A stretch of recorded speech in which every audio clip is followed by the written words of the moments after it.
do you want to start? Do you want to start with last week's I just, episode or? yeah, I mean, maybe I don't know. We don't have to like dive in too much. Who really cares about my thoughts? You already did a bit of a breakdown, which is good. But yeah, maybe I'll just give my initial thoughts on that one before we jump into episode 6. Also, welcome everybody. Thank you for joining us. We appreciate you joining. So yeah, I guess we'll do a little bit of a season 5 recap or episode 5 recap with episode 6. My daughter is born. If you guys were not here for that, so that's why I was out of commission last week. She's beautiful and perfect, and I love her so much. Her name is Lois, and she is currently sleeping downstairs. I just put her down before jumping on this, so hopefully I have some time. I got her on my little nanny cam thing here.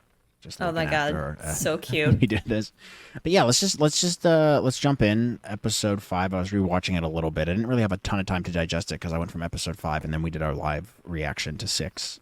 Yeah. Like right after that. So I wanted to watch it again. I got through about half of it, but I think the first half was probably better than the second half, anyways.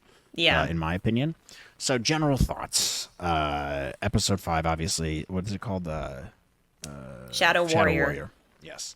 Cool episode. I mean, Hayden's back, and that's obviously the highlight of that episode. I mean, it was awesome. And I think there's a couple really distinctive things that stood out to me with that. I think the main points being, and I don't want to dwell on this for too long because I'm sure it's been said ad nauseum at this point, but he's awesome. He's back and better than ever. The de-aging they did looks fantastic. He looks just like Anakin from Revenge of the Sith, which is amazing. His choreography, the fight choreography in this was the best it's been in a long time. Like, this is some of the best Star Wars lightsaber choreography we've seen, and it shows through. And I think that's because he was trained by the guy who did all the prequel stuff. I forget his name, Nick something. Nick Gillard. Yep, Nick Gillard. And he's still got it, dude. Like, I'm impressed with his athletic ability. Even the Rosario Dawson's choreography was good too. There was a couple sick moments of like obviously his signature move. We do the thing where he does that and he goes, and I loved that. I thought that was awesome. I do want some clarification from you after I do this because there's a couple things I was a little confused on, and I did a reaction to it which I might upload. I just got to edit it. You could do highlights. But I had to leave in the middle of it because Lois was crying, and like it kind of takes you out of the episode if you're not able to watch it all at once. Sure. So I think I missed a couple things here and there just accidentally.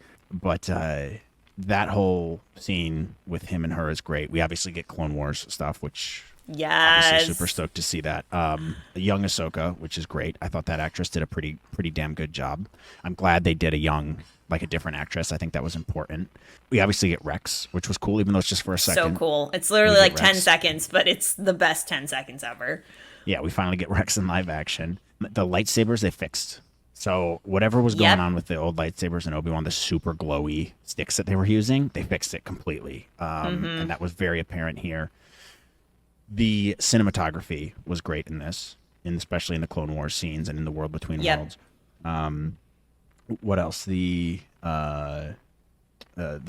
what's the word I'm looking? Oh, the effects, like the graphics and stuff, like in the World Between Worlds, I thought was really cool. I could have done without some of those, as much of the Hera scenes, being a bad mom with her son. Yeah, they went on a little too long. We didn't need as much. They could have cut out a lot of that. Yeah.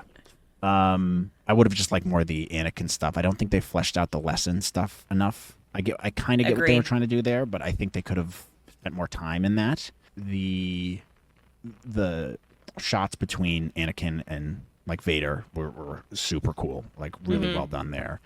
That was super hype. And overall, I thought it was one of the strongest episodes of this season. We get Ahsoka becoming Ahsoka the White now. The Gandalf. She got baptized. Stuff.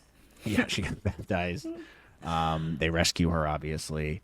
Carson Teva is apparently the only X-Wing pilot in the whole The galaxy. only guy in the Republic. Yeah. And then we get the big space whales. It's very reminiscent of Star Trek. Some Star Trek vibes in here when like the New Republic fleet comes in and they're in like Star Command. Like, yeah, I thought it was super like weird. Yeah. I thought it was super weird how Spock was, hanging out with the Purrgil and Captain Kirk was freaking out. Yeah. Yeah, and they just go in its mouth, and the Purrgil have little like hyperdrives in their butts, which I think is hilarious. But I guess those are my overall thoughts. I thought it was very strong, very fan service, but I'm never gonna complain about that. Like it was just dope. I thought the direction was very good too. There was just some things I think to keep that hype level high, I think they could have Yeah. kept more of the Anakin stuff. And I know they shot more. They had to have shot more. And maybe they're going to include it in another episodes. But the dialogue I thought was pretty Star Warsy. Yeah. It's just good to see Anakin and Ahsoka interfacing with each other once again. So overall, very strong episode in my opinion. One of the best of the season thus far. The show's really catching its stride at that point with this Yeah. episode. The one thing I had a question about, and then we can jump into episode 6 breakdown. Sure. Is, so like, what was the overall like theme of that whole like training stuff with Anakin and Ahsoka? Because like I said, I was like kind of back and forth with my daughter, which is a weird thing to say. So I think I didn't get as much of a fluid view of that, and I was just kind of like, was that confusing to you too, or was it pretty clear as to like what he was trying to do? And then he obviously turns on her for a little bit with the Vader blade, and he was obviously trying to teach her some kind of lesson, and I guess I just kind of missed that. I think the general premise of the lesson is he was trying to get her to realize life is hard, but you need to fight back. And you need to choose to live, and you need to choose to keep going. Like you can't be a victim of life is what I think his lesson was. Okay, that makes sense. Now that you mentioned that, because he does say something specifically when she gets like sent back. Yeah, she like beats him or whatever. Well, and then their conversation in the Clone Wars flashbacks, she's like, "My mistakes cost lives," and he was like, "That doesn't mean we stop trying. That doesn't mean we stop moving forward. This is reality. This is war. You have to accept that this is the reality and fight back if you want to live." Because the last thing he says to her before he exits that Clone Wars flashback, she goes, "What if I want to stop fighting?" And he goes, "Then you'll die." And then walks into the frame. And I think in these flashbacks, I think they tried to do two different things, which I don't know if they hammered home necessarily as well as they could have, but I think that they were also trying to hammer home the fact that Ahsoka really believes that she's just part of this legacy of death. And Anakin's like, "No, you're more than that, because if you're not more than that, then I'm not more than that." And I think by showing the dichotomy of Anakin going from Anakin Skywalker to Vader, like they're both parts of him. Boy, I could really write an essay on this, but something that I talked about in my breakdown is how when Anakin was alive, he chose death. And the only point that he chose life was at the very end of his life when Luke comes into the picture and shows him like, "No, you still have a choice. You can still be a good person." And so I think through Luke confronting Vader in that final scene with Palpatine, Luke was showing Vader, you still have a choice. You can still fight back. You can still choose to live. And Vader ultimately chooses to live, even though he loses his life by saving his son. And I think that they were trying to bring that full circle. Got it. Again, okay. I don't know if they hammered that home as well as they could have. I think we could have spent maybe a little bit more time on it. I think they could have cut a lot of the Hera and Carson scenes for more development on the Anakin side of things, which I would have really liked to see personally. But I think the general lesson was, Ahsoka, you can't be a victim of life. Life is hard, but get up and fight back. Right. Okay, so then my next question is, who is that actually Anakin, or is it like I think so. Rain? No, I think it's him. I don't think she conjured this up. You know that stupid scene in The Rise of Skywalker where Ben Solo or Kylo Ren like forgives himself by conjuring up this vision of Han?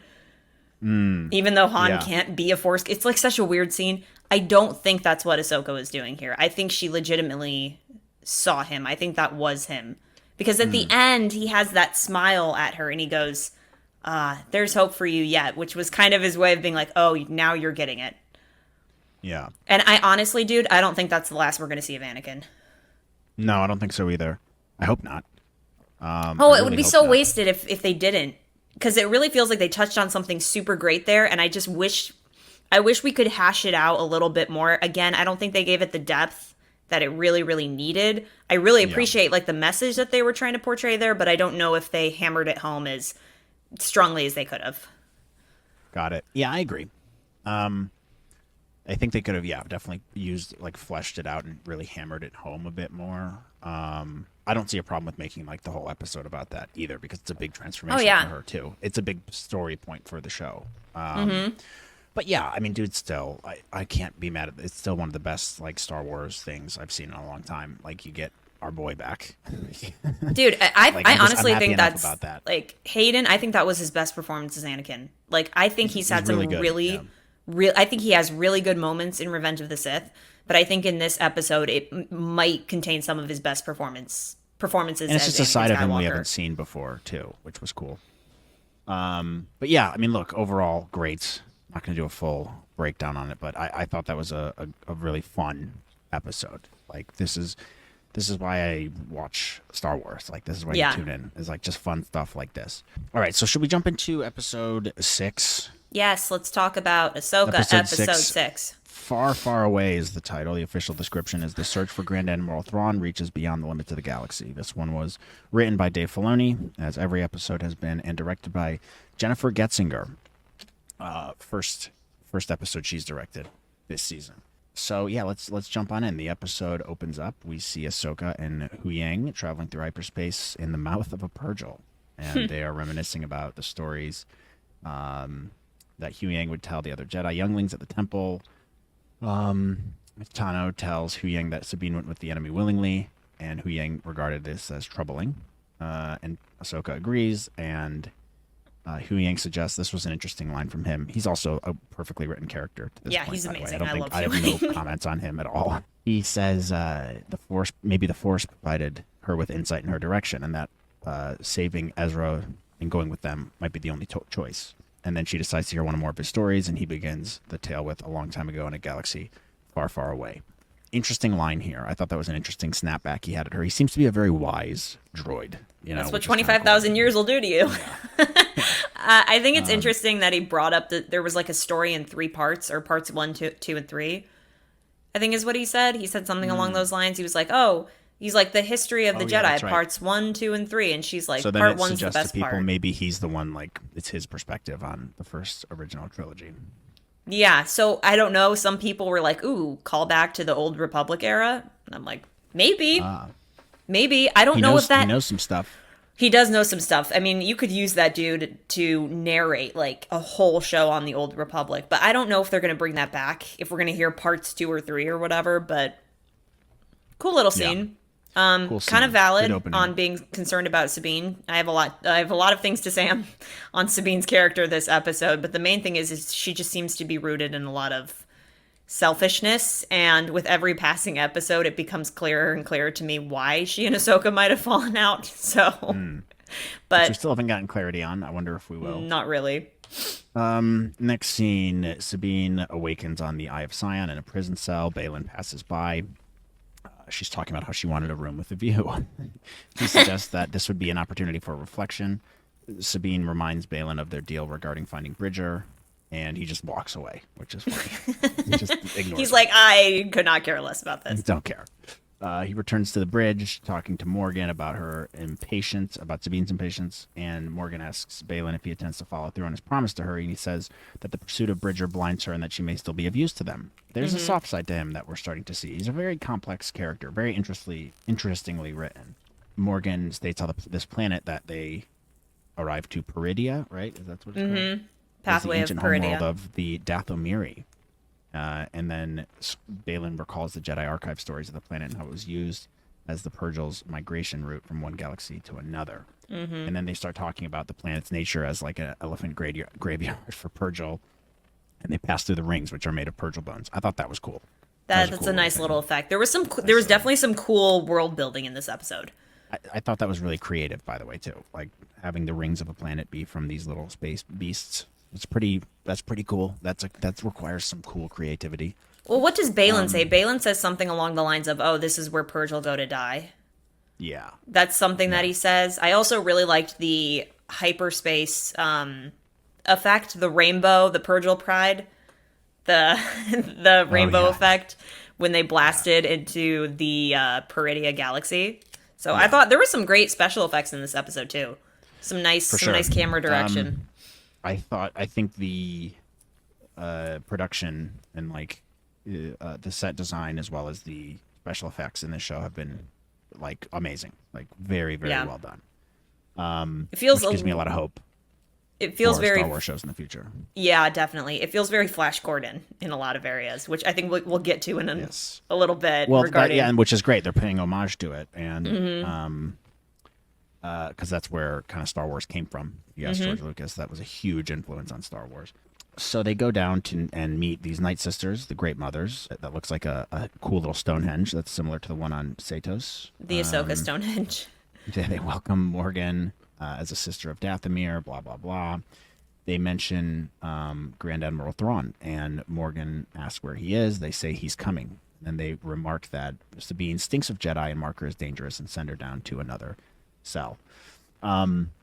These chicks were cool. These chicks were Yeah. like interesting, cool characters. They reminded me of the chicks from the whatever they're called from Greek mythology, Hercules. Oh yeah. What are you referencing? I can't think of it. Forget the seeds, From the fates. The Fates. Yeah, they do look like the Fates from Hercules. That's Super totally creepy the vibe. looking, and definitely look kind of like the Bene Gesserit from Dune. Yeah, like they similar. yep. Yep, that's exactly what. There are a lot of Dune vibes in this episode.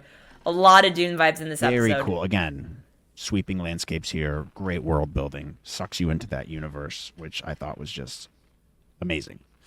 It is cool to see the Night Sisters in live action. I guess they're going to be playing a more poignant role in this show than I initially thought, because as we'll later learn in the episode, they've made a really creepy deal with Thrawn, which we have yet to see. But at least we know that's where Morgan Elsbeth has been getting all of her contacts from, is her sisters from another galaxy.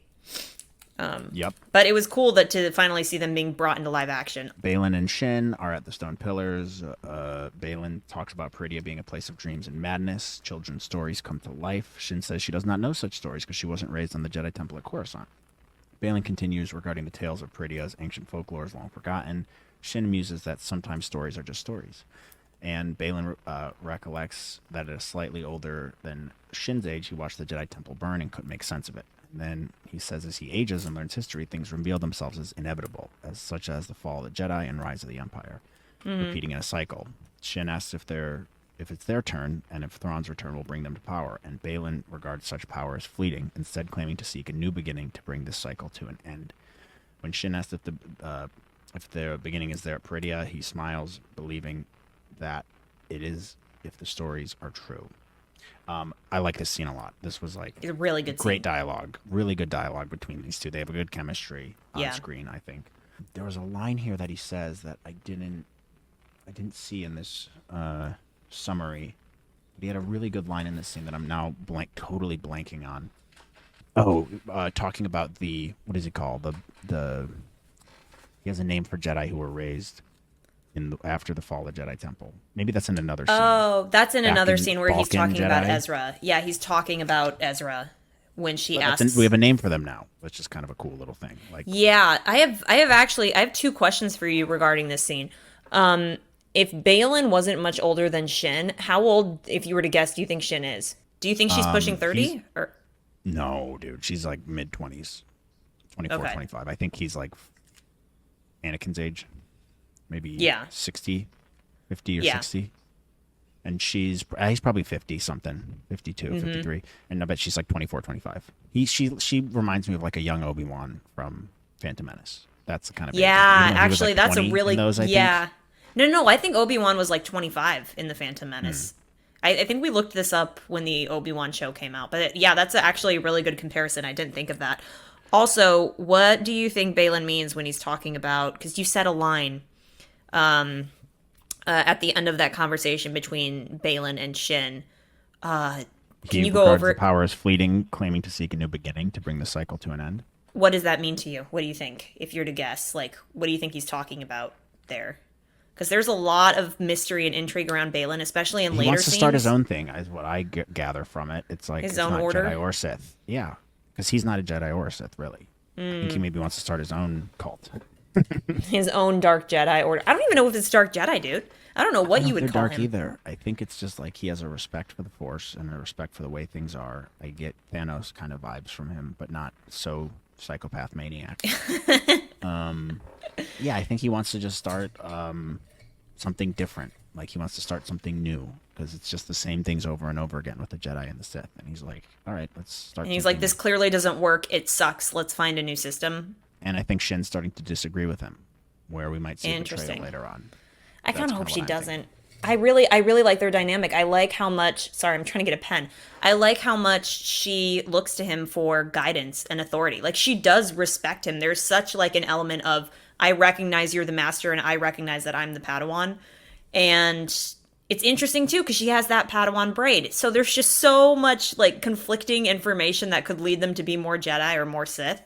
But I do really like their dynamic, and I have to admit, if she does betray him, there is going to be a part of me that's like, oh, like that makes me sad. Something bad's going to happen to him. Something bad's going to happen. If anything's going to happen to him, it's going to be Thrawn killing him. I don't think it's going to be Shin, especially after this episode. I'm going to be like, damn it, Thrawn's going to be the one to do it, and I hate that. But do you think Thrawn could take him though, dude? I don't know. He's pretty... No, I don't think Thrawn could take him, but I do see like a betrayal happening. Kind of like, you know how in Order 66 when Ki-Adi-Mundi is like running towards the enemy and then he turns around, all the clones shoot him. I think it's going to be something along the lines of that.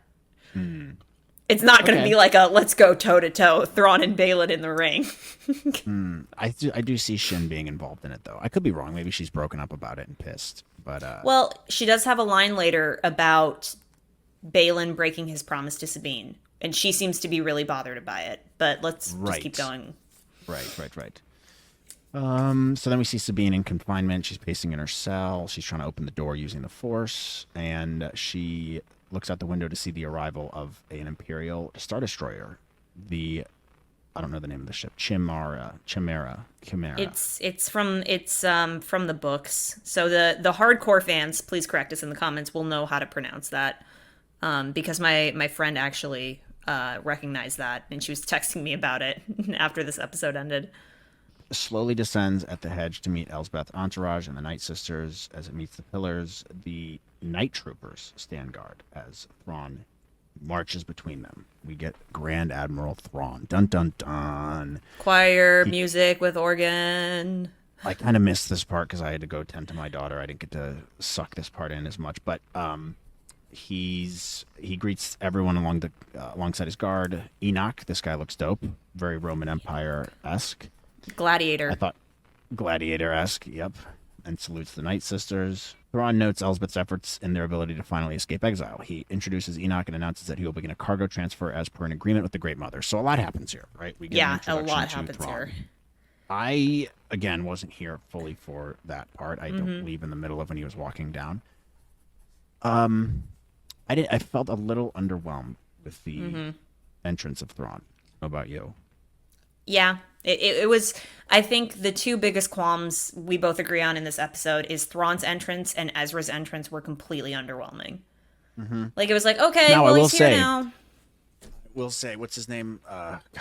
Lars Mikkelsen. Lars Mikkelsen.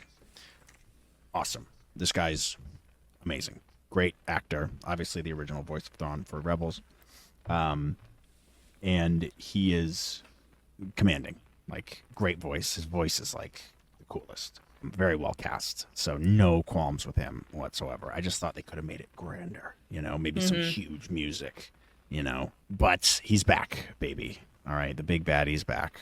We're a little bit over halfway through the season, and he's back in action. This guy Enoch is really cool. He's the talk of the town. Badass. Golden face. Golden face.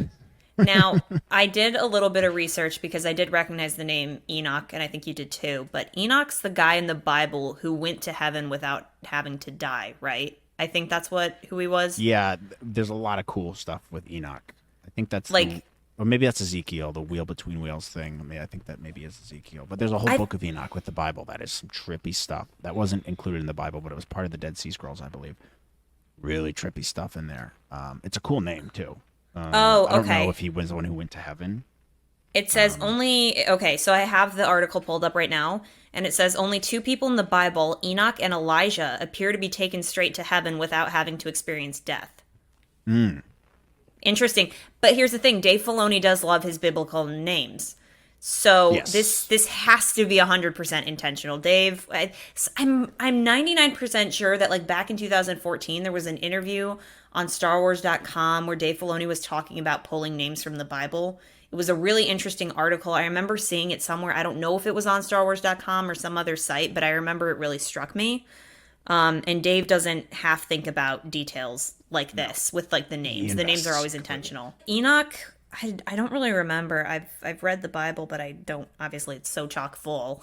Like it's hard to remember all of it. But basically, okay. So this guy was like a descendant of Noah, and he was taken by God to become an angelic being, but without having to experience death. Like that's the thing it keeps coming back to. The guy is played, Enoch's played by Wes Chatham, I think is how you say his name. He was in The Expanse. Wes Chatham plays Enoch in this episode, and he was in The Expanse. I've never seen The Expanse, so can't speak to it, but I don't really know what the significance is of this character. He definitely looks like he jumped out of the movie Gladiator. He's got a Hmm. very strange mask that also harkens back to samurai movies, samurai Yep. vibes. This is basically in the captions when they revealed that these are night troopers. This is Thrawn's army of the undead that the Night Sisters conjured up for him. So I believe all of these dudes are passed away. Yeah. Oh And yeah, they're Enoch's definitely Night Sister magic. Yeah, and Enoch's definitely one of those guys. Now, is he a character of significance? What do you think? Is he just another throwaway character? This is kind of what he Yep. looks. See, Tigress exactly. looks like He very literally similar. very similar to Tigress. So sorry, what was your question? My question is do you think that this guy has significance or is he throwaway like Marak? He's gonna be throwaway. It's like a Captain Phasma type thing. Like you gotta Which have is a such a badass that shame. leads people. But he's cool. I mean, look, he's the leader of them. I don't think there's gonna be any secret identity to it. It's just the leader of the group that Thrawn blessed with leading his zombie army. It's But just I don't know if there's actually gonna I don't expect a reveal with this character. I don't expect him to be anybody. It would just be nice to have a cool new character just that develop maybe him. Yeah. just stuck around for a little bit. You know, like don't introduce these characters and then kill them in the next episode. It's like even if it's a new guy, can we get some intrigue here? Like I would really like to see that. Yeah, I agree. But I didn't know if you thought there was significance there or not.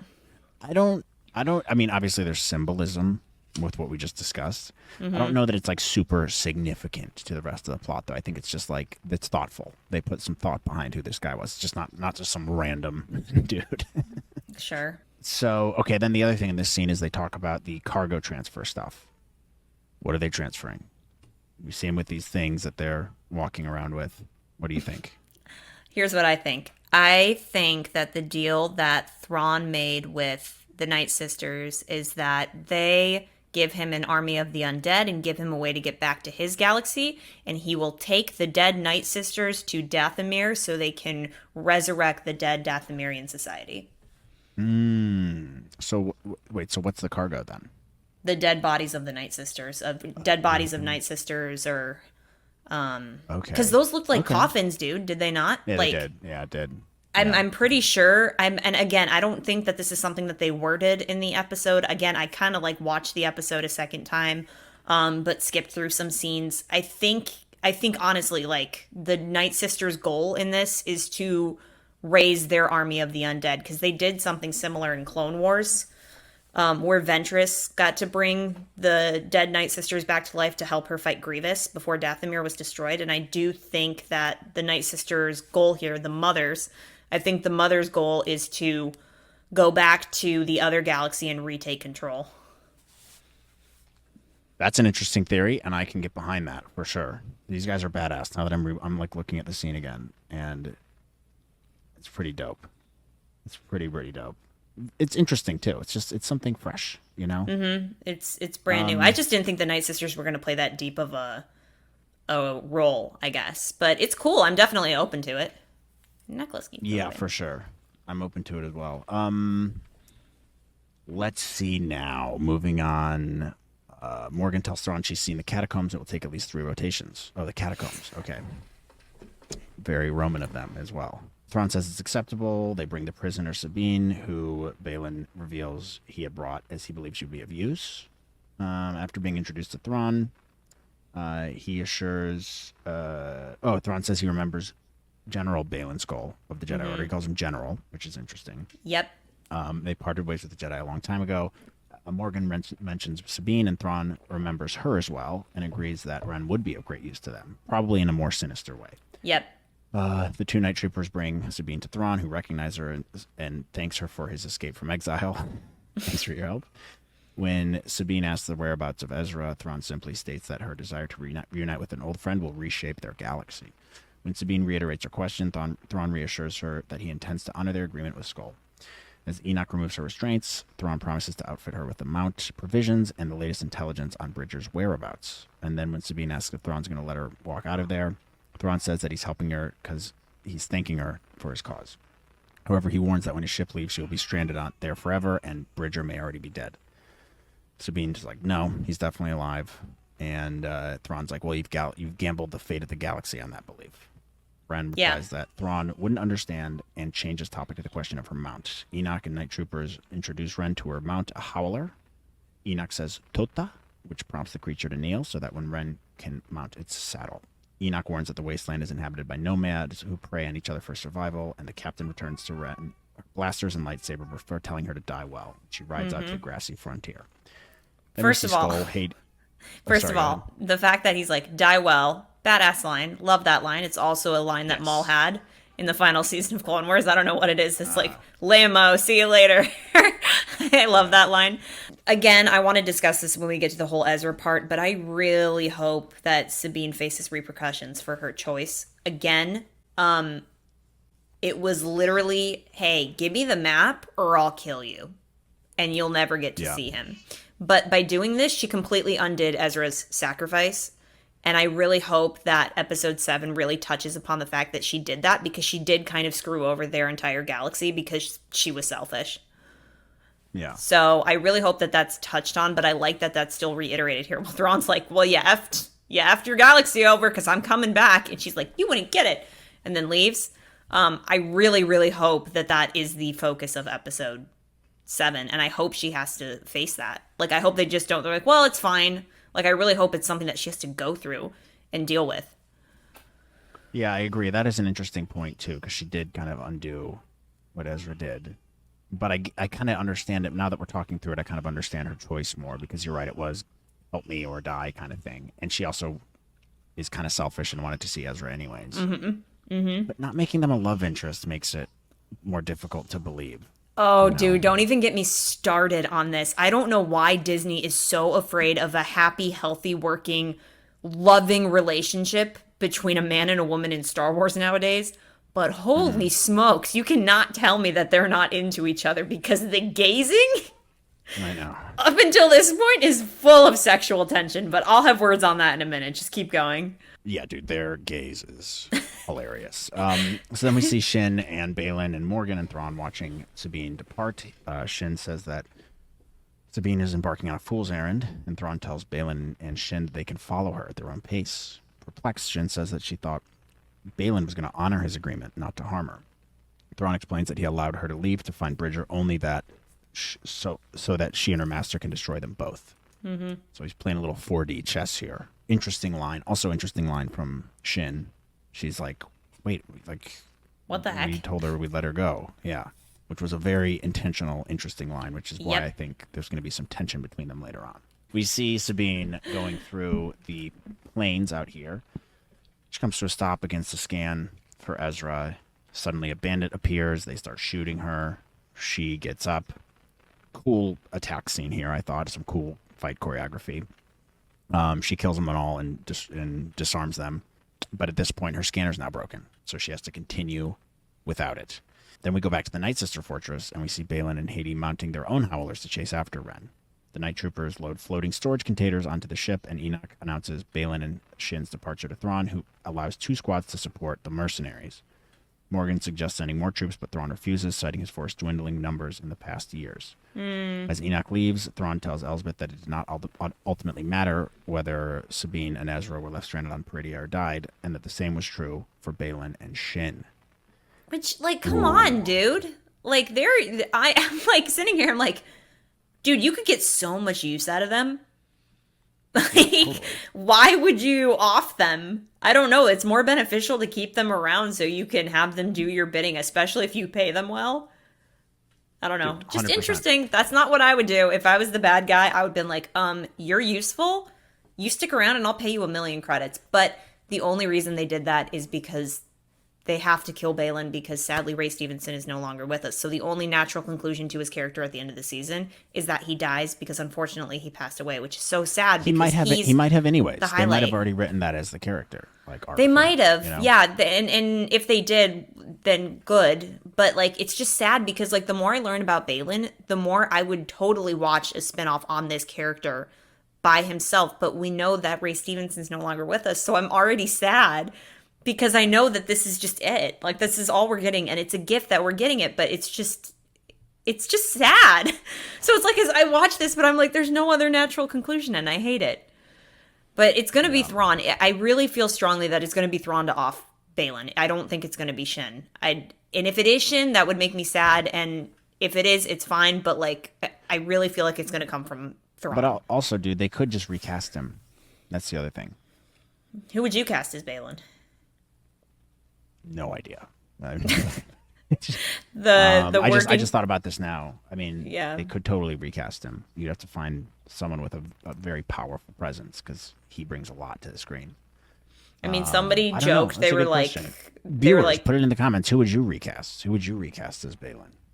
So I saw this going around Twitter, but somebody was like, might be just me, but I would totally cast Gerard Butler as Balin. I'm like, That would be that's cool if they could get not him. bad That's a good one. actually.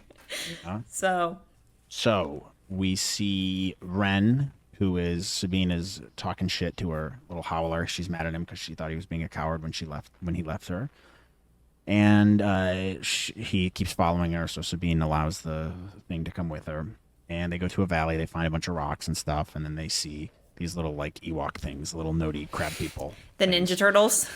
Yeah, little Star Wars Ninja Turtles. She is trying to be nice to it, and then she notices a Rebel Alliance symbol on, or he notices the Rebel Alliance symbol on her armor, and he's like starts making noises. There's like a communication here of like, oh, you know what this is, maybe you know who Ezra is, and then it starts summoning the other little turtle people that are all around her that are in the rocks. Very And Clone Warsy. They continue into the valley. Yes, it was very Clone Warsy. Balin and Haiti track down Ren. They discover the remains of the battle, deducing that Sabine's still alive. Shin asks if he knows the one that Sabine wants to see so badly, if she knows Ezra. Balin says that he does not, as he was trained as a Boken Jedi in the wild after the fall of the Jedi Temple. She likens Boken herself Jedi? to... Yes, this is a new term. I mentioned this Boken earlier in Jedi. the show. This is... these are Padawans who were trained after the fall of the Jedi Order, I guess. So it's a new term, new Star Wars term, Boken Jedi. Interesting. Interesting. Balin asserts that he trained his apprentice to be something more. He trained Shin to be something. Interesting dialogue here. Shin asks if Balin missed the order. Balin states that he missed the idea, but not the truth or weakness of it, claiming there was no future there. When Shin wonders if her master saw the future on Peridea, which she regarded as a wasteland, Balin states that the planets once held the witch kingdom of the Dathomiri. It's confirmed by the presence of the Great Mothers. Shin fears that there may be a good reason the Night Sisters wanted to leave, but Balin reveals he felt something stirring there, calling to him. At that moment, Brandis approached the two, but he discourages violence, stating the enemy of one's enemy is one's friend. Kind of reminds me of Dwight Schrute there. The enemy of my enemy is my friend. Yes, So actually, totally. Jim is my friend. So actually, Jim is my friend. There's a lot to break down here. The first thing is, I think that this scene kind of plays into your idea of Balin starting a new order of some kind. I think that plays into your idea there, although I don't really know how he would do that because we don't know how inhabited this galaxy is. We don't know enough about it and where he could get a gathering of new students and how he expects this to go. So it's still kind of vague in that sense, given that we still don't know that much about this galaxy. The second question in the scene is, what's calling to Balin? What does he sense? Who's calling out to him? What is this entity that is reaching out for him. What do you think? Because we had a couple ideas from our followers, but I'm interested to hear what you think. I don't know, to be honest. Maybe it's some kind of combination of Jedi and Night Sisters type of thing. I think he's thinking of a new order, but you won't want to call it that. It's a new type of cult. But maybe he sees it as like a fresh start for people who have force sensitive abilities and don't want to be part of the typical denominations that exist in that world right now. So he's breaking off from the maybe church. It's the force. Maybe it's the force calling to him in some way. Maybe that's what he thinks it is. What do you I don't think? know. What I don't know. What did our listeners think? Well, Hidden Scribble, our most favorite follower, commented a really interesting theory. How much do you know about the Bendu from Star Wars Rebels? No. So the Bendu is a creature that Kanan Jarrus stumbles upon shortly after he's blinded by Darth Maul. And the Bendu is this very mysterious entity, voiced by Tom Baker, by the way, who played the... Oh God, was he the fourth Doctor? Yes, in Doctor Who. But the Bendu is basically not evil and not good. He describes himself as being in the middle, and he's not geared towards the dark, and he's not geared towards the light. And Kanan stumbles upon the Bendu, and the Bendu helps teach him how to see after he's lost his sight. So relying on his other senses and really learning to see himself even though he's physically blinded. It is a really good episode of Star Wars Rebels. So is he like a forest creature, or does he live on a certain planet? He's so mysterious. He's on the planet of, it's where Chopper Base is. God, what planet is that? Look up Wikipedia Chopper Base and see what planet that's on. I can't remember the name of the planet, but it's full of spider creatures. Coral Mesa? Yeah, that's the planet. Yeah, that's the planet that the Bendu's on. But the Bendu describes the Force as the Ashla and Bogan, which is an original concept from George Lucas's original script for the first Star Wars movie, I believe. Yeah, he's like a goat thing. He's interesting. Thing, yeah, he's not good. He's not bad. He's just... He describes himself as being in the middle. So I'm wondering... So he's a libertarian, essentially. Yes, he's a libertarian. He's not Democrat or Republican.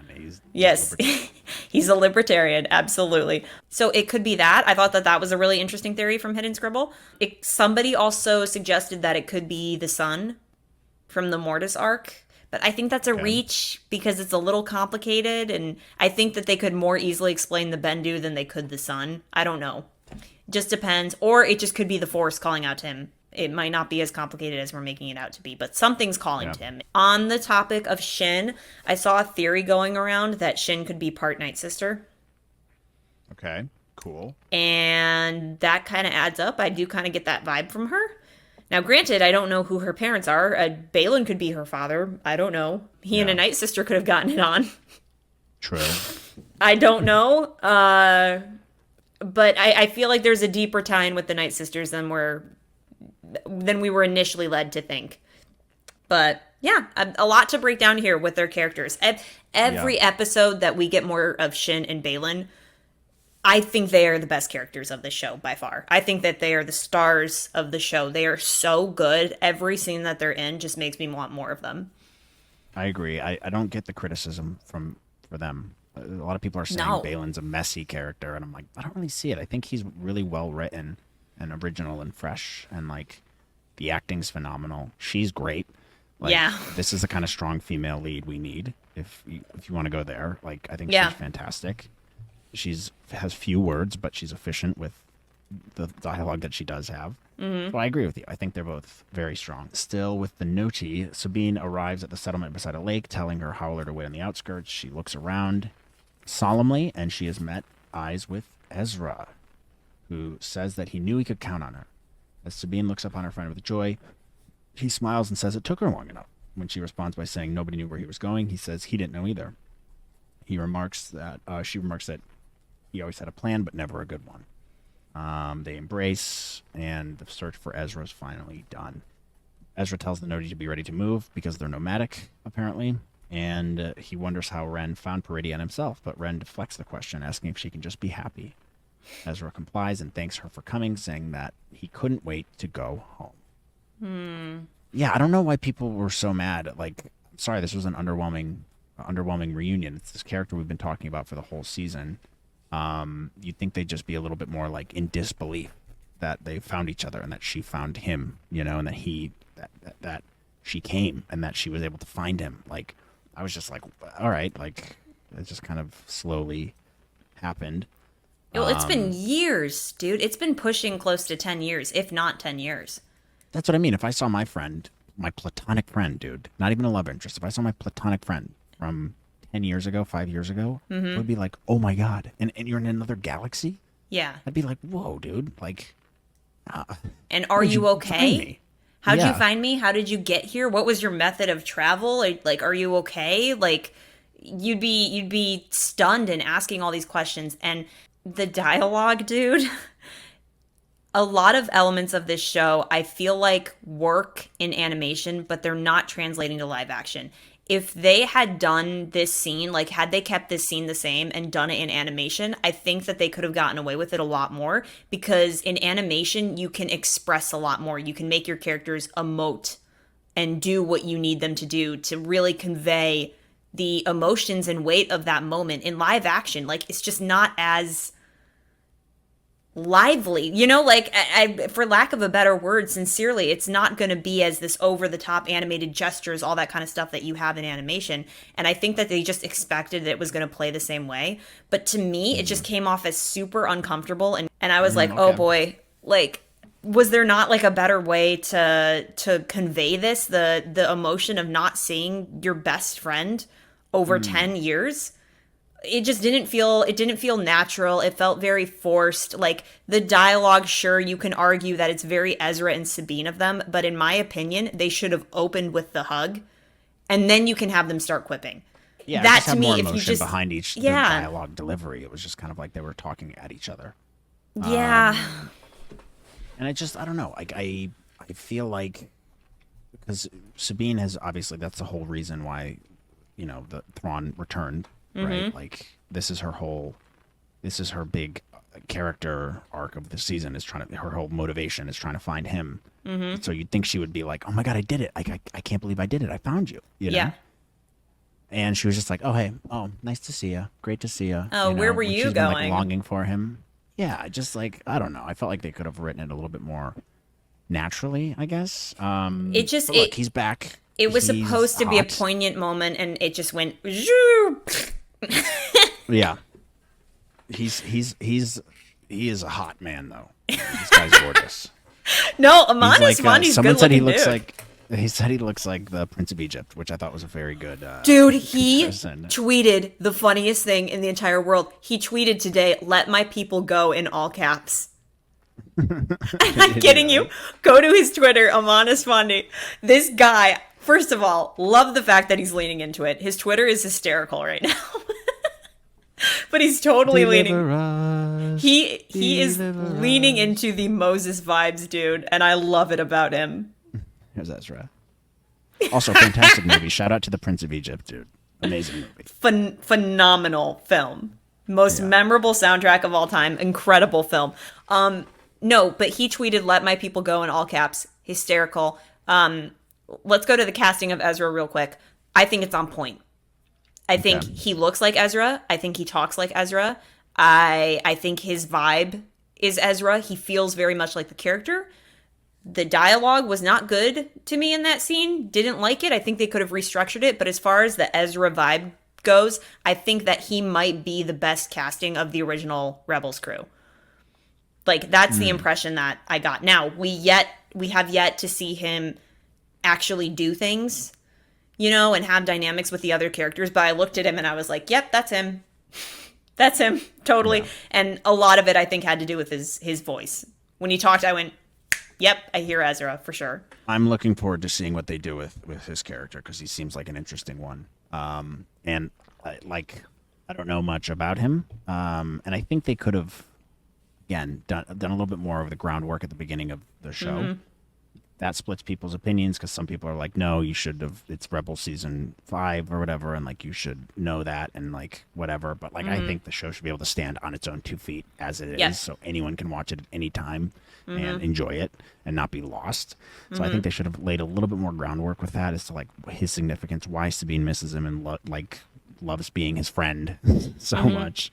It's strictly friends. We're not more than that. We're in the friend zone.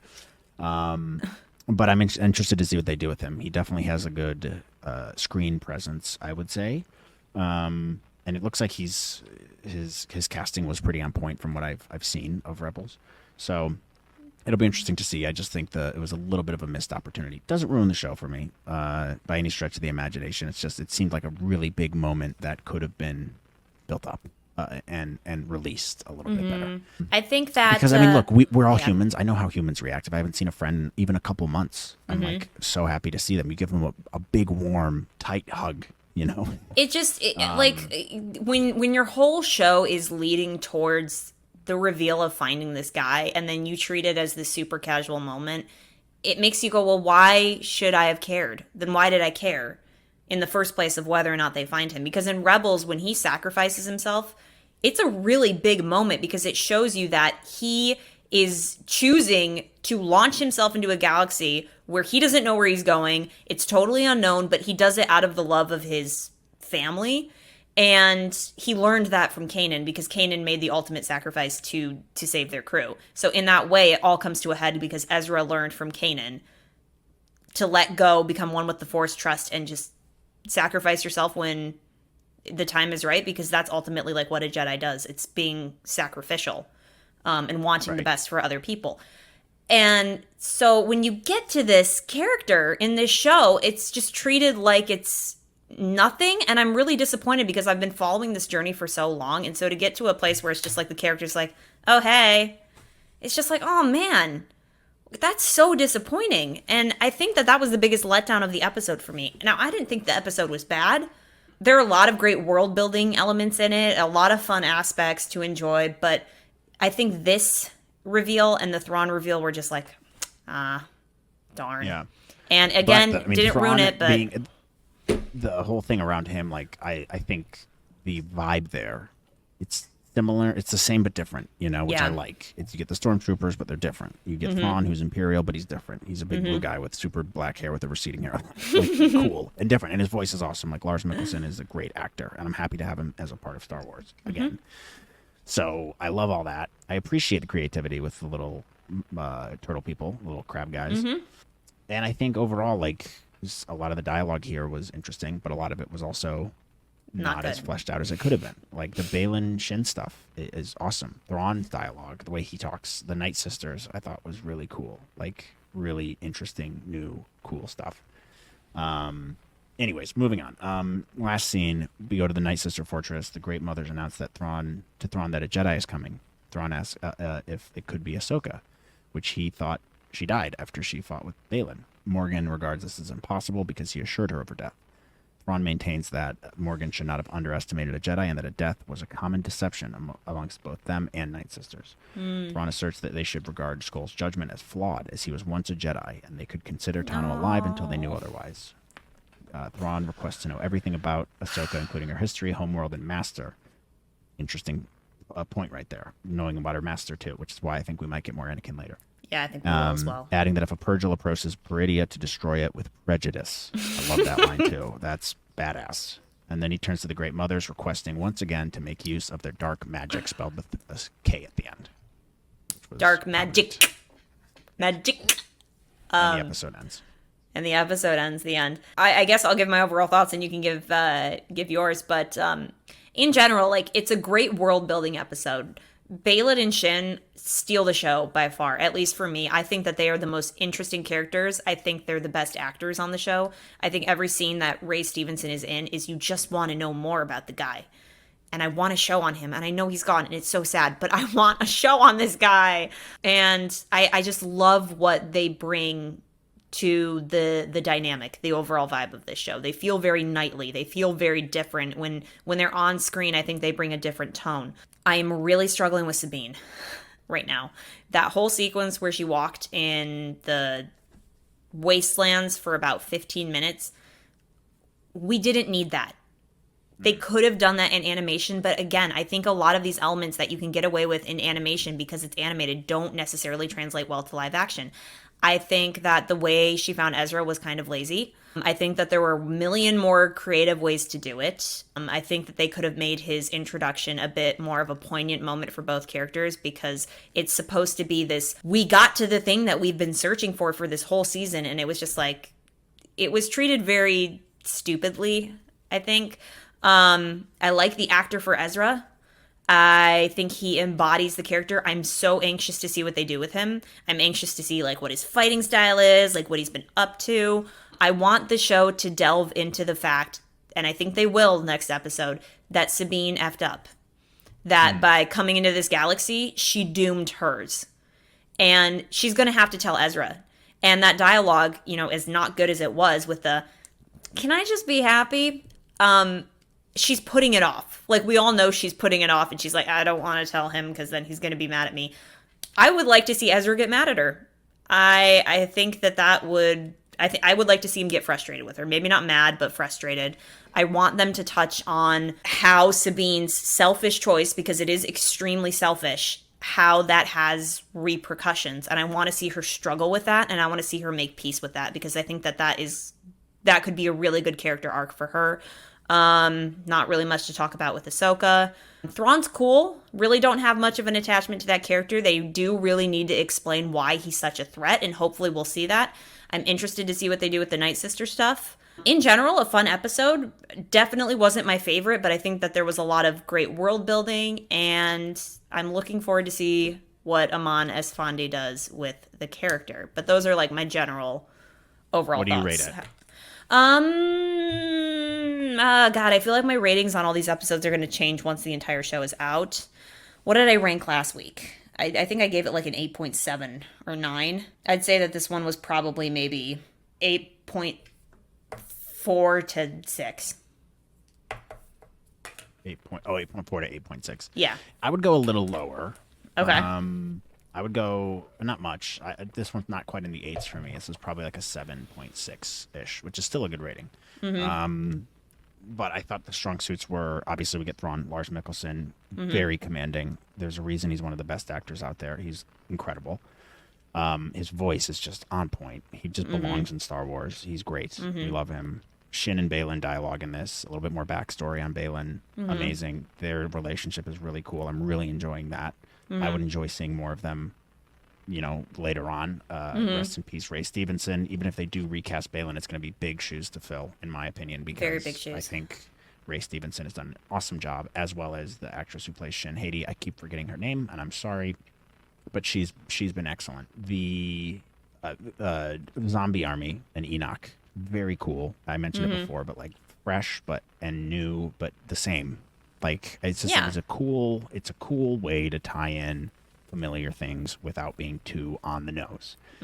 This is the kind of stuff I would have loved to see in the sequels. Like, it's the same but different, not the exact same carbon copy of just a brand new empire. Like, it's this offshoot of it, you know. And Thrawn could have even been a part of the sequels, maybe. I don't know. God, can you imagine? Like, that would have been interesting and cool. Big blue guy with cool black hair and red eyes. And then what else did I really like here? I mean, Hu Yang is still amazingly written. I have no comments for that character. I think whoever is doing the dialogue for him, and obviously David Tennant doing the voice acting, the sound design for his voice, his movements, his wiseness is like very cool. He wasn't in this episode much, but love him. The world, like they really bring you, and this is a testament to the whole show. I would say one of the reasons I'm enjoying it is the production value. There's just they've done something differently and better with this compared to Kenobi or with Book of Boba Fett or even with Andor. You know, Andor had really good sets, really good like world building production value, and production value. But I think Ahsoka's been one of the strongest in any of the Star Wars shows we've seen, and that's partly due to the cinematography, these big sweeping shots that we get, but also the set design, the practical effects that they're using. So that all really stands out to me, and this is just the creativity behind it's really cool. So it's been a fun watch so far. I mean, the show, I'm definitely enjoying it. I think there's elements that we're always going to criticize. Does not ruin the show for me at all. I'm really enjoying it. I would be interested in a season 2. This is just fun, good Star Wars content overall for me. Like, I'm just having a fun time watching it, and I am looking forward to the episodes week over week, which is a great sign. You know, Yeah. that's a good litmus test for if you're enjoying something. And I really am. I think it's cool that we get these little nuggets here and there that expand the Star Wars universe, but also stay true to what built it all in the first place. So yeah, I'd go probably 7. What did I say? 7.6 or something. Yeah, 7.6 roughly on the scale. So it was a good episode. I think the first half of last week was still a little bit better than this week, but you know, exploring this new world, we obviously get Ezra now. I just wish we had more dialogue between them two, and I do want more of him. Like, I find myself interested to see what their conversations will be like in the next few episodes, but overall good, and I like that the show's just getting better and better, you know, as the weeks go on. I know I said that this episode wasn't as good as last week's, but like, it's hitting its stride, and we have to remember it's the first season of a TV show. There's always going to be areas that need to be polished. So I'm always going to give leeway there. At the end of the day, the criticisms that I give, I'm joking when I say all of them. No, you're dead serious, Matt. I'm not a It's director. very serious. I'm not a producer. I'm not an actor. But I am a fan. I enjoy movies and I enjoy television, and there's things to look for, and there's reasons why certain shows resonate more with people. And I think Ahsoka's done a good job of capturing some of that, and I think it's lacked in other areas.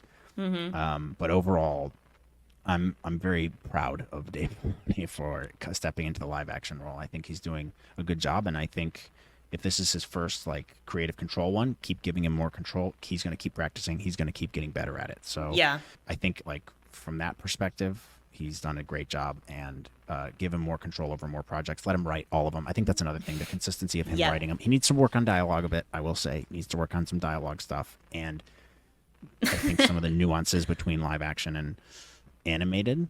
Let Sabine and Ezra be together. About it. let them be together. I don't know why we can't just let them Why be a can't love we just interest. let them be interested in each other? The gazing, my God. We'll work out the kinks with all these other shows. I just think like this is quality. This is quality good Star Wars content. This And is I'm a happy step with it. in the right direction, and we've been off the Yes. path for a while. Dude, the Balin Shin stuff. I'm sorry, I'm never going to stop talking about it. It's Yeah, great. they're so Like, good. They're very interesting. They've taken some creative leaps, but I think it works. I think it pays off, and I think we're going to look back on this show as being like, hey, they did some interesting stuff there. Like that was pretty cool. So despite all the criticism people give, including us, I'm enjoying it, and I hope they continue making strides in the right direction for Star Wars shows. So I think that's my thoughts. Yeah, well said. But that's it. I don't think we only have like one or two viewer comments, and they're both very short. So I think we can end the show there. But guys, let us know what you think below in the comments. Tell us what you guys think, what you're liking, what you don't like, what you would change, what you think's going to happen towards the end of the season. I think they're going to set up a season 2. I think or at least the Mandoverse stuff. I think this is leading only into a two. movie. 2 episodes left, right? Yeah, a Dave Filoni led movie. 2 episodes left, so and I feel fine with the way the show's progressed so far. The pacing, I'm fine with it. And I've criticized pacing on previous shows before about being like, hey, this thing's moving a little too slow. How are they going to wrap it all up? I don't feel that with this. I feel 2 episodes should be plenty to wrap up what they need to wrap up. So that's another huge plus for this show. Is I'm very happy with the pacing of it. I'm glad the episodes are a little bit longer. Would love to see more Anakin in the next couple episodes. Oh, please, That my would be God. amazing. I really want them to bring him I'd love back. to just see a little bit more of Rosario as Ahsoka. I'm interested to see what they do with her in these last couple episodes and what they set up for the future. So let us know what you guys think below. Don't forget, like, subscribe, keep joining us on our live streams. I'm going to try to join the one next week. We'll do another live reaction, closing out the show. And let us know what you guys think of them, and then we'll read out your comments live on the show. Click the notification bell so that you know when our episodes come out. I may or may not be joining many. I'm going to try to, as I have a new daughter. I don't know if I've mentioned that enough. 30 times, maybe? It's exciting times. We're having fun. This is one of the more fun seasons of Star Wars stuff that we've had to break down, in my opinion. I've had a fun time with this. I agree. It's definitely been one of the more fun ones, and I'm optimistic. I think definitely we have our criticisms, and But genuinely, it all just comes from a good place. I think you'll agree. It's like we'll comment on like the Well, what's silly the or the point of stupid talking about a things. show? What's the point of having a Yeah. Star Wars podcast if you're not going to talk? You got to take the crunchy with the smooth, dude. You got to take the salty with the sweet. I am always going to applaud things that I like about the show, and I think there's a lot of strong points which I've already outlined. But I'm also going to criticize it for areas that would make me enjoy it more. It doesn't mean that's the absolute best way to do it. It just means, hey, this is why we do breakdowns. We talk about what we liked and what we didn't like, Yeah. and it's the whole point of having a show. And you have to So be authentic. Not everything's perfect. yeah, It's not gonna that's the beauty of debate. All comes from a good place. We're just here to have fun, talk about the stuff that we love, and ultimately we do criticize it because we want it to be the best that it can possibly be. So, with that being said, I think we can close this off. Thank you for joining us this week. I'm really anxious to see where it goes next week and how we're gonna close this off. A lot of cool directions that we could go, but I'm looking forward to it. I think you are too. And we will see you guys in our next live stream and our next breakdown of Ahsoka episode 7. We'll see you guys in the next video, and I hope you all have a great day. May the Force be with you. see you guys.